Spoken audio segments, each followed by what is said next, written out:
reçu jeudi sur les ondes de la radio Victoire FM, l'ancien ministre de l'Intérieur, M. François Boko, s'est exprimé au sujet de la récente attaque djihadiste à Kpekpakandi, dans la région des Savanes, qui a coûté la vie à plusieurs soldats togolais. Il a fermement condamné cette attaque, attribuant la responsabilité aux autorités togolaises. Selon François Boko, les erreurs diplomatiques de Faure Gnassingbé dans la sous-région jouent un rôle significatif dans cette situation. Nous sommes en train de subir les conséquences d'une diplomatie attrape-tout, d'une diplomatie qui se mêle de tout, qui est partie chercher officiellement l'insécurité, un problème qui ne nous concernait pas, et l'a transposé à nos frontières. Il faut que nos autorités arrêtent de faire mazé, ND et LR, faire voir, en est ouais, dans la diplomatie, a-t-il indiqué M. Boko. François Boko a appelé l'État à revoir le dispositif de sécurité, dénonçant le manque d'équipements adéquats pour les forces de défense. Il a révélé que des chars et des équipements blindés,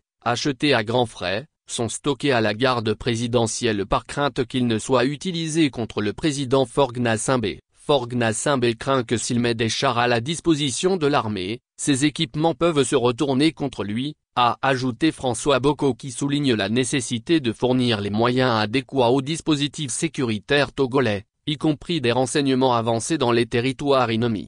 Suivant de près l'évolution de la situation sécuritaire au nord du pays, l'opposant en exil a reproché aux autorités togolaises de ne pas rendre les hommages mérités aux soldats tombés. Il a critiqué l'absence de reconnaissance publique pour les soldats morts au combat. Il a également dénoncé l'enterrement discret de ces soldats, appelant à des hommages publics plutôt que des compensations financières de 10 millions FECFA à leurs familles. Ce n'est pas bien d'exposer nos soldats comme ça. Vous vous rendez compte, on ne leur rend jamais hommage. Ils vont encore les enterrer en catimini, alors qu'ils sont partis mourir pour nous. On n'a jamais ramené le corps de nos vaillants soldats dans la capitale comme cela se fait dans tous les pays, pour leur rendre hommage. Ce n'est pas sérieux. Il faut leur rendre hommage et promettre que leur mort ne sera pas une mort vaine. Ils ont pris un arrêté qui stipule que si quelqu'un tombe sur le champ de bataille, sa famille va percevoir 10,000,000 FECFA.